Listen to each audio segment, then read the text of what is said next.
Right. Vinny Perth, good morning to you. How are you? Good morning. How are we? Arthur James O'Dea, good morning to you. How are you? Hello. How are you? If anybody wants to get in touch, we'd love to hear from you. 0879 180 180 is the WhatsApp number. Very briefly, going to run through some stuff from last night. Obviously, Kevin De Bruyne was being serenaded by the Man City fans. Missed an all-time sitter. I don't know if you saw the miss from inside the 6-yard box. Managed to hit the post. And then they have footage of his family watching the replay, being like appalled for him a little bit later. It was like, wow, that's not, no one needs to see that. Anyway, they won 3-1, and the big news was that Rodri came off the bench, and Marmoush, good goal. Don't know if everybody saw it, but it was like, it was a bit like Roberto Di Matteo's goal in the Champions League, in the FA Cup final all those years ago. They beat Bournemouth 3-1, which means essentially they're going to be in the Champions League next season. All is well in Manchester City's world. Palace, even though they were like still drunk from the weekend, smashed Wolves 4-2. So fair play to them. And then Carla Ward is in all the papers today saying that she's going to stick around. She's not going to join the exodus in the aftermath of a bunch of other English FAI employees announcing they were leaving over the last few weeks. She's not going to be one of them. So will we start talking about... First of all, I just came to my head there. I text Paddy McCarthy on Saturday evening after the FA Cup final. Obviously, Paddy's part of the first team staff at Palace. And I don't know whether he was getting into bed or getting up, but I got quite a late text back. Right. Thanking me for his text. So after the FA Cup final, and then to think that he had to go a few days later, like the madness of playing that competition, like at this time of the year, is just brutal. Like you just lost that moment, haven't you, to have to play an important game and to have the crack properly. Yeah, like. Especially for a club like Palace. Like, did they do a parade? I didn't see. I didn't. I was just thought about that. I didn't see one. No, so maybe they'll do it at the end of the season. Probably the end of the season, yeah. It just takes a little bit away. Like the FA Cup final, and I know people say it's gone and it's finished now, but Palace winning it brought a bit of magic back to it, I think. I think it's made a comeback in the last few years because the finals have all been good, right? Yeah. You always enjoy it. Like, it's not, I know it would have been, to be fair, it would be a different story if Man City had won it. I don't think many people would be kind of extolling the virtues of it then. It's like, what a great tournament. It's tough. It was good the whole way through, and that good teams got knocked out. Yeah. In every stage of it, you're like, well, that's a surprise. And generally when that happens, you end up getting like one good team survives and they smash the underdogs in the final. You're like, oh, great. But actually it didn't happen. So, I don't know. And Pep got in his own head. Who would have thought? Yet again. So, Vinny, you have an existential, philosophical question that you want to ask of everybody watching this morning. Yeah, so the question is quite simple. For example, if Spurs win tonight, we'll use Spurs as the example. We'll go for the North London element here. Who's had a better season, Spurs or Arsenal?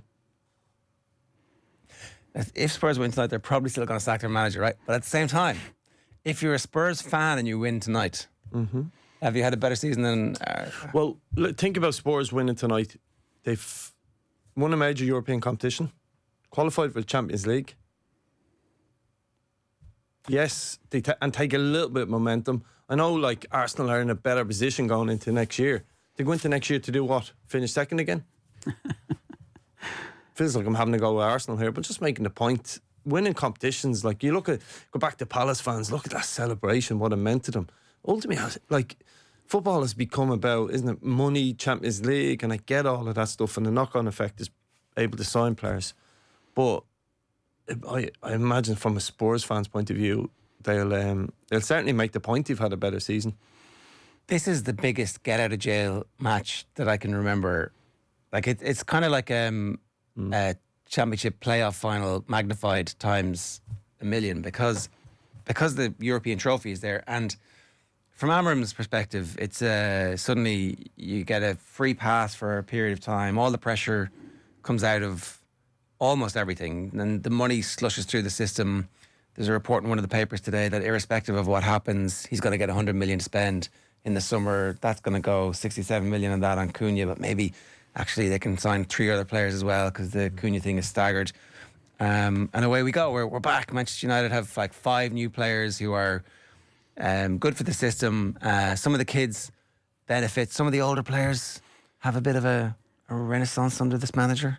I think it's so important. Like, any top team like Liverpool, Manchester United can fall out of the Champions League for a year or two, but I think it's probably more important that United win in terms of Champions League football, attracting players, money in the bank. I think it feels like it's probably bigger for them than it is for Spurs. I think no matter what happens to Amrin tonight, I think he'll start next season under pressure. Yeah. So it feels like he could be a sitting duck next season, or could just. But he probably has to start really well and be in that top 4 in the league table point of view throughout the first sort of couple of months of next season. It's much harder to fall out of that top 4 if you don't have the trophy. If you have the trophy, at least you're like, look, we're building here in the Champions League campaign. It's the first time we've had to manage a squad in the Champions League campaign. But there's falling out of it and being 2 or 3 points off it, and as opposed to being 16, 17. Yeah. Like, you're not getting away with that for the first 6-7 weeks of the season next year. No, you are not. And whoever the new Spurs manager is will also need to start pretty well as well. I'm just sorry, the most recent thing I have in terms of the Premier League injury table is from the start of April, and Brighton had been the most affected, and then after that it was Villa and Spurs. So Spurs have some excuse, but like Brighton and Villa still managed to put campaigns together where they were competitive right to the very end. Brighton just beating Liverpool in stoppage time. So is that? But I don't I don't know, and I suppose it depends on the nature of things. But like the most injuries, it's not like the equivalent of a lottery, I'm guessing. I think there's probably there is definitely like contact injuries, right?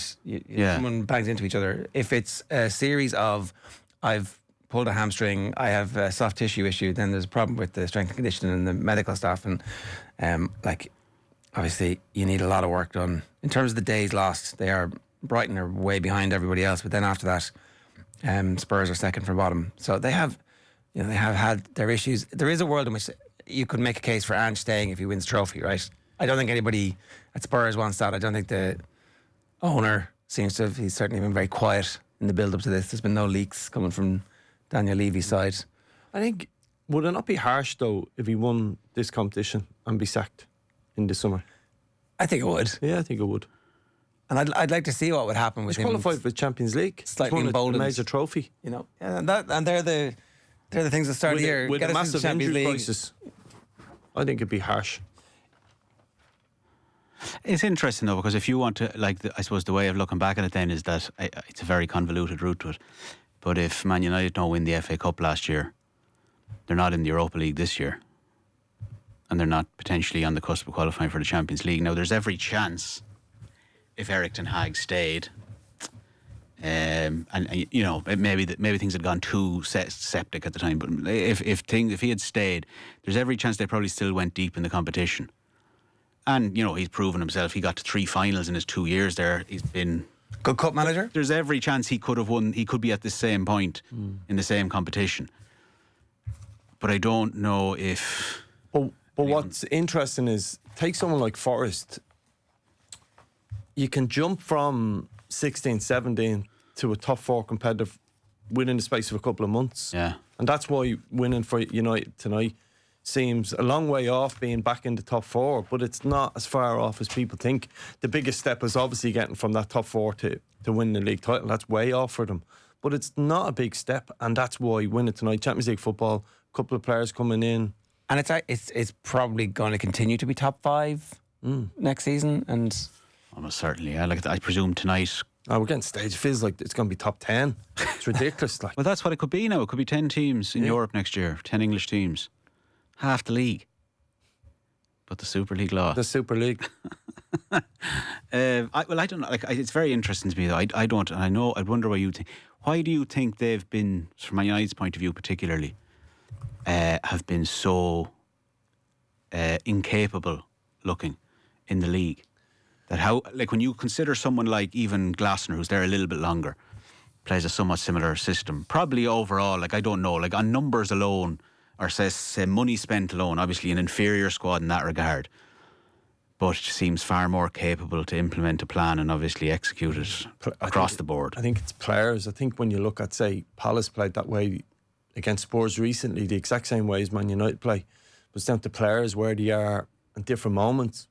And actually, it's funny, probably their best player, particularly in Europe, has been Bruno Fernandes. He's probably been the player of the tournament in that competition.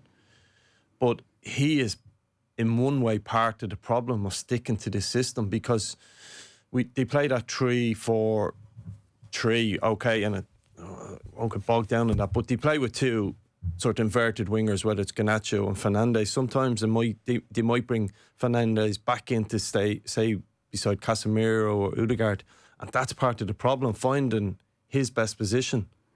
Because when he plays as one of them sitting midfielders, a lot of the ball goes through him, and that's great, and he's sort of their kingmaker. The challenge then is they're very open and they're getting turned over, and Casemiro hasn't got the legs beside him. And then when you play him higher in that sort of 10 position, he doesn't want to run in behind, and he's receiving the ball almost back to goal, and he's not as sort of dominant. So he's the great conundrum for that side. And if the manager sees it that way as well, I can see why he continues to pick him. But then, do Man United go, okay, anyone in Saudi want to give us 100 million for this guy? Oh, absolutely. 120 and rebuild your squad? And that'd be a big call, because you're getting rid of one of your best players. But if this manager DNA is not to have that type of player now, then they're better getting rid of him. Have you been struck by how dogged he's been in sticking to that style? Yeah, I'm blown away by that, because in all levels of football, your players you have, it's different if over a 4 or 5 year period you can build a team to do a certain way, but to go in and say, I'm playing this way and to hell with the rest of you, and it's been a little bit bizarre. Like, I understand that's his beliefs, yeah, but I mean, the biggest sign is Santi's doing the same thing and expecting a different result. They've been so awful with that shape, and it doesn't suit their players in any way, shape or form. Don't have the wing backs good enough to do it. And you look at someone like Ahmad, can he play as a wing back? Yeah, he could be really an exciting attacking one. But when you've got your team getting run all over in midfield and defensively not solid, well, then you can't play him there. So you're nearly better playing, if you're going to play with two wing backs, almost full backs playing there, and be solid. And that causes problems then further up the pitch, because you're not scoring enough goals. And it feels like if United are going to win games at the moment, you've got to score nearly 3, and they win 3-2. So 5-4. It's not working. Yeah. What did you make of Ange? So I presume everybody has seen this at this point, but I'm not a clown, and I never will be, or all the headlines this morning on the back of all the UK papers, because he took issue with a journalist saying that he was teetering on the brink between greatness and being a clown. And his point was, I've put 40 years into my football career, and irrespective of what happens, I'm not a clown. And you really, you've gone too far there. What I like about the way he does press stuff is it's almost like how one of us would answer.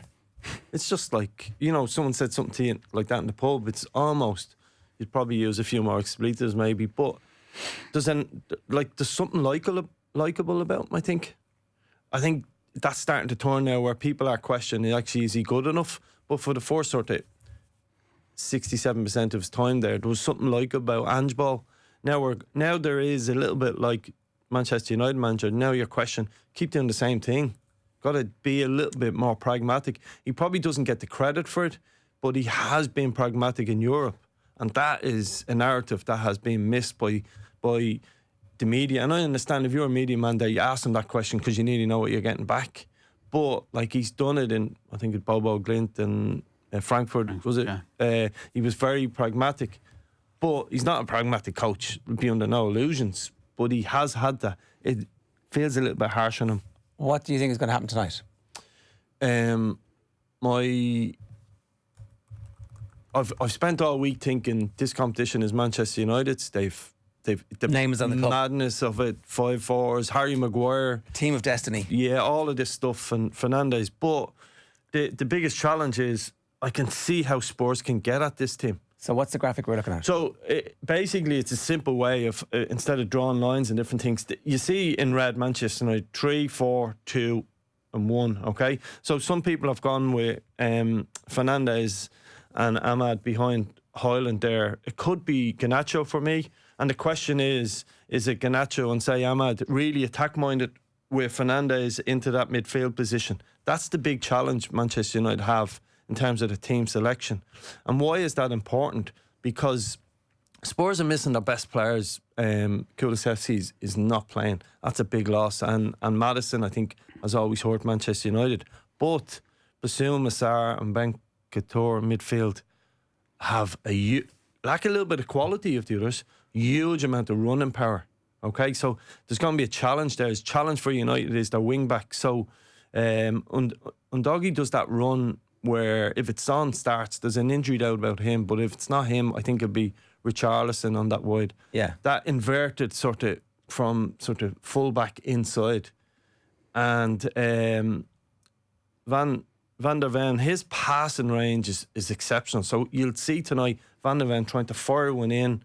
So it's very simple, straight line off the coaching manual where Doggy makes a run inside. Van der Ven at the left centre half will fire it to the left winger. And then it's a 1v1 trying to drag United out from that sort of. So where does United's wing back go? So if it's an attacking one, say with Ahmad or somebody like that, they're exposed there. So you can see how United can be exposed by this Spurs setup. And it's up to then, say, Son that could have a field day running that one. So I can see that.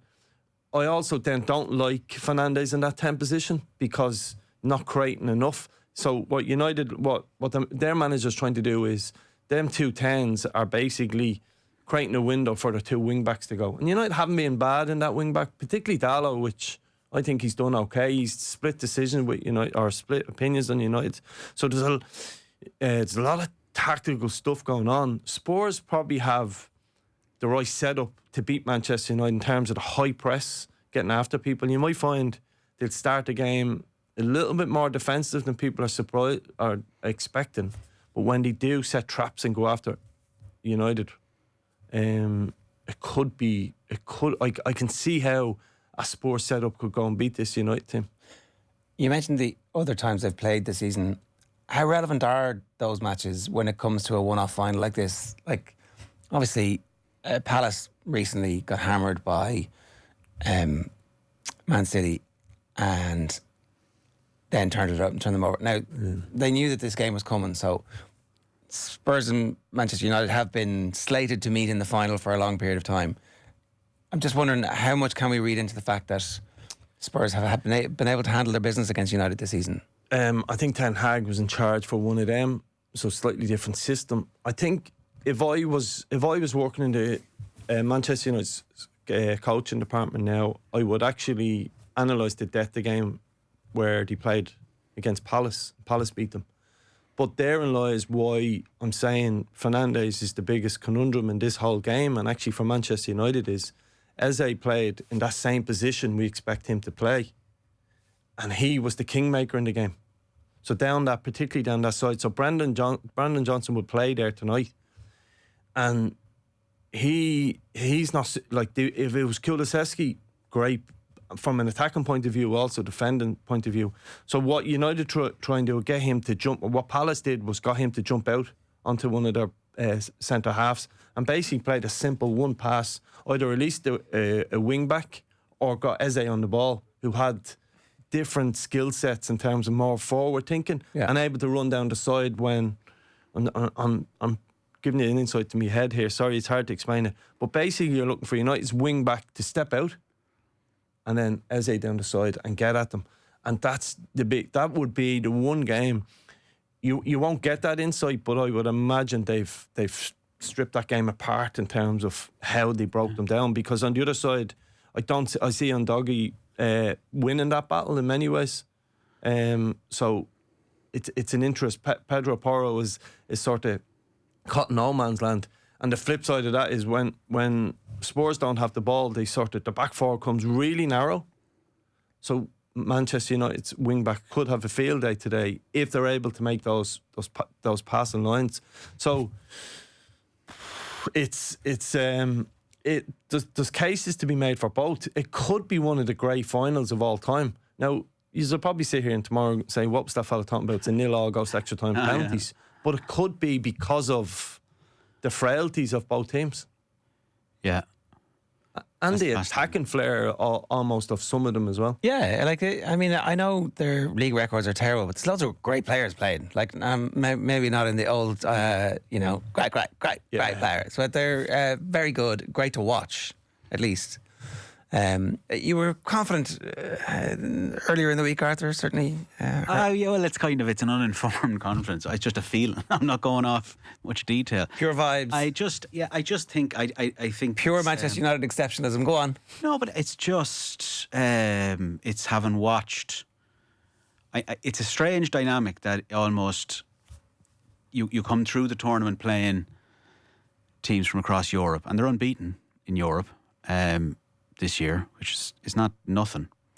And they look, there's not an inevitability about them, but even in Bilbao, when they kind of went the first, I forget the until basically they scored, they were really behind the cosh there. Like they were under immense pressure, and it seemed like it was going one way. And then Casemiro gets that goal, and then Bilbao basically collapsed. And it wasn't just that Bilbao collapsed, it was that more or less from that point onward, Man United just took charge of the whole thing. And they got out of there. It was a 3-0 win in the end, wasn't it? So like it's kind of, and then they came home, there's a little bit of a fright, but then again, it's that they gathered their kind of wits about them and then end up winning 4-1 in Old Trafford. And there's just been a way they've played about them, or a confidence they've played about them in those games, that makes the contrast with the league so stark. Now, I'd probably assume that's probably down to a slightly inferior opposition, or inferior standard of opposition you're playing against. That's probably why, and that's why you'd be worried about someone like Casemiro, who's looked so good. It's like, well, he's probably looking so good because the pressure's not quite as high, or the intensity's not quite as high, so you're like, what does that do tonight? But I don't know, I can't reach for much more than there's just a feeling of, I have a feeling that they won't allow themselves But you're to saying be United unbeaten, are there? There's been madness in that as well. huge Madness. Like, it's not been a Like cakewalk. just bopping teams off 1 or 2 Yeah, nil no. comfortable. It's And not been that's that at what all. make the example of that midfield trio of Spurs. You talked about that. That's an important point. European football is a little bit slower, Yeah. a little bit more technical, and Casemiro is able to shine at times. But when you get the running power of Premiership football, he's really struggled. And that's where Spurs have to turn it into it is effectively a Premiership game. No, they haven't been, like, we're talking as if Spurs are a Spurs lost decent 20 team. games. They lost 20 games. I get it, yeah. I don't know. I have a feeling about them that there's kind of I put it this way, I'd have a confidence in them that they'll be able to score a few. Yeah, but do you remember that great Liverpool? It was a Gerard Houllier. I'm trying to think who they played, that mad final. Alaves. Yeah. I think, wouldn't it be great if we had one of them on a Thursday night? A 6-5. The weather just switching a little bit dull around the place, and something to sit at home watch. Amram, there's an amazing way of looking back at the season. I'm reading a piece here today. So obviously somebody has given Paul Hurst information, because he's talking about, there's a WhatsApp group where Amram and Ratcliffe and some of the senior people are in it, and after every match he gives a match report into the WhatsApp group, like a little voice note, with some detailed statistics there. And that's where the participants in that group were told, for instance, Casemiro had run 10.5 kilometres in the first leg of the semi-final win over Athletic Bilbao, more than any other player. As Ratcliffe revealed in an interview with the Times in March, the pair are frank with each other. If Ratcliffe strays over the line, Amram will tell him to fuck off, and vice versa. Ratcliffe does not mind. Ratcliffe doesn't mind. Big such him. What a great human being. He doesn't mind being told to F off by. It's man of the people, chemical billionaire. He likes that Amram is passionate. And then there's other stuff. It's like Amram's man management skills are admired from above too. He dropped Casemiro for the best part of 2 months, but the two are close now. It did not go unnoticed that the Brazilian embraced his manager when he was subbed with 9 minutes left of the second leg against Bilbao, when they were 7-1 up and going to European final. It's like, all's great. The decision to drop Andre Onana for the Newcastle game so he could spend the weekend with his wife after she was the victim of a mugging was appreciated by the goalkeeper. That wasn't why he was dropped. He was dropped because he was shite. I wasn't dropped, he was shite. He was back in the next week. Yeah, he was dropped because he was shite the previous game. It was like massive claims that this guy's confidence is shot. He wasn't dropped because of that. He wasn't. There has been no doubt whatsoever that Onana will be the number one keeper. They were desperately trying to see if anybody, and they're being linked with every other goalkeeper in the world at the moment. This is a sliding doors moment, trust me. See this rubbish about being a good manager. It's rubbish. And we'll only find out the truth if he leaves the club. There will be, I would imagine, a lot of stuff coming out. The sense you hear from a couple of people around is he's not as loved as people are trying to make out. And that would make perfect sense. They're not winning games. He's chopping and changing. People are coming in and out. So, yeah, I met him once. Stupid story, but I was in the gym. I was over watching a game, and United happened to be staying in the same hotel. I was actually staying in an apartment block next to it, but went to the gym 7:30 in the morning, and in comes Amran and all the staff. It's amazing, like the staff, like 10 people come in and all do a gym session now. I was using these weights, and how you finish with them. That was the only communication I had. It felt the wrong moment. 7:30 in the morning on a. Oh, you need it right back. I was like, nah, just let. What are you doing, Pick Maguire? I didn't. That hotel they stay in is a popular part of London. It's near where West Ham was staying. That's why I was over there. We weren't playing West Ham, and it's only then you realise, like, as much as I've had some insights into it, like. There's three buses turning up outside these hotels. One for the players, one for the management, and then one for the staff. It's just nuts. So I know you are so anti-Ratcliffe. I can understand why he's trying to save a few quid. Mother of Jesus! Like, imagine the cost involved in this stuff. It doesn't bear thinking about. The revenue is good, though. Yeah, turns out their ability to generate revenue and sell shirts and bedspreads all over the world is unparalleled. They're world class when it comes to the selling tractors in. It is. Armenia. I know. We can move on. I'm just interested that, say, beyond this evening, that if you're gonna bring in, I suppose what you call them, like an ideologue or someone who is so damned fixed to a system. It would seem mad to me, and I'm not saying that's beyond the realms of possibility, but it would seem mad to me if after, how long is it now? I suppose it's whenever he came in, it's like 6 months or whatever. If you presumably decide this summer to back him, they can't surely make the same mistake twice off the back of falling into the exact same trap last year with Ten Hag. Well, Ten Hag was less of an ideologue, right? You didn't have to. Well, yeah, but I still, it strikes me that, like, they must have, surely they have to be planning on backing him regardless if they're going to give him money to spend now, because God knows if he gets his way and brings in whoever he wants, what the hell is the next guy then looking at in terms of a squad? Yeah, but compare him to, say, Slot across the road.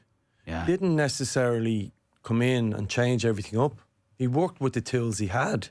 Yeah, and he may have, and he had a better kit. Yeah, but I know that, I accept that. But he's got different views than Klopp. But you don't, like, reinvent the wheel overnight. It's the biggest mistake so many people at all levels make. Going, well, I like to, me fullbacks going on. Go back to you spoke about the madness of football. Think about this one, for going back a few years. When Van Gaal went in, he wanted to play with a back three. He wanted Luke Shaw to be a winger, or a wing back. So Manchester United had signed a month or two before they gave this guy the job. If you remember, he was always going to be the manager, and he was away with Holland. They spent 40-50 million, which was, at that time, huge money. And then the manager goes in and says, and you look at someone like Luke Shaw and goes, well, I've never played as a wing back in my life. So there's no joint up thinking there. That's just madness. And it feels like United are more likely to do that than some of the other clubs with better recruitment. And ultimately, if you don't get the recruitment right, you're screwed anyway. You're screwed. So if you're going to stick with this manager next year, then you better give him the type of players he wants. I do think that eventually the house always wins, and they've got so much money slushing around, but it does feel like they've got, at least in Wilcox, somebody whose job it is now to look after that. Whether or not he's as good as Cheeky Big Airstein or other people who have done that job at big clubs in the past, we don't know because he hasn't had time yet. So David Tansey on WhatsApp asks the same question except slightly differently. If Man United win, have they had a better season than Manchester City? I mean, there would be room for them to taunt Man City. Yeah, but it's about in 5 years' time. Yeah. Now, City can go win the World So Club what Cup. happened in 2025? Liverpool won the league. You know, Palace won the FA Cup. United won the Europa League and qualified for Champions League. They have had on paper, yes. It's still the measure of it though. Like it's still, and I don't know. Like you'll have more experience of it, but I still presume it's just like there's obviously so much that goes on in between, but it still seems to kind of come down to the glory aspect of it, or just like what you have, what the days you had to celebrate. My view is, I asked that question because I'm a bit of an antagonist, is that Arsenal and City are in such much better places that they've had a better season going into next year. Yeah. City, it feels like Marmouche, for example, they could be close to getting a team back to winning the league again. Yeah. So, but as a fan, what would I prefer? I prefer to go to a Europa League final tonight and celebrate winning the trophy. But that was a great City. Is it a slightly underappreciated part that like Man United have been in this stadium just recently and they've had it at its worst, and tonight they're going to be in going, no, we've come here and dominated the game just 3 weeks ago. Does that matter? I think all the little things like players knowing the city, they go back to the same hotel, you'd imagine. They're all small things, but they're so big at that level that I know Spurs went 2 days ahead, which is a little bit strange. So they needed to learn about not the city. The players aren't going to coffee shops or anything, but they just needed to get their, like, make sure everything was they were happy with and comfortable. So I think Manchester United being there, it's just one of those 1%ers that they talk about. It's just a small little tick in their box, and if what they didn't like about the first trip, they can fix going into the second trip. That Newcastle game where Onana didn't play, by the way, was just after the Lyon game where he threw the ball in twice to the net, and everybody's complaining. It wasn't in reaction to that. It was the fact that he's been the centre of so much stuff with Matic, who subsequently, we won't go up to it now, but has made a kind of clown of himself as well, speaking of clowns. But sorry, it's not like sorry. Why do you bring him back in for the second leg against Lyon? Because he's clearly better than the other guy who's totally useless. He wasn't. Your man wasn't useless either. Your man was quite good, Alta, against Arsenal earlier in the year when they bet them in the FA Cup when Emirates went to the Emirates with 10 men and won there. But Onana tonight, forget about saves. His distribution, which what he signed him for, particularly against Spurs press, is crucial. And he could have a good night, or he could be there's a story behind it. This fella might be right in the morning, is what I'm trying to say. For a point of reference, I don't know what age he is now. He's 20-something. I suppose it'll be his third European final tonight.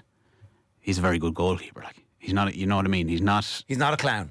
He's not a clown. I'm not saying he's perfect. I'm not saying that he's necessarily the way forward. You've changed your tune on But he's played for 3 different teams and he's in his third European final. It's about environments, though. You bring him into this team, he doesn't, it's very easy to look shaky. That's what I mean. But I don't. Yeah. If you were an agent of a top class player now, even if United win and going in Champions League in that sort of 20-25 bracket, are you pushing them towards Manchester United? No, you probably have to have some sort of death wish issue or something, kind of a raking you or whatever like that. You kind of, but I don't know. Well, you're getting extra money for it. There is danger money to go to Man United now. True. Which has worked out really well from the past when they paid everybody danger money. Off the Ball Breakfast is with UPMC Orthopaedic Care. When things don't move, rotate or bend like they used to, choose us to help you get back in action. At 4 minutes past 8, we will do the cash machine.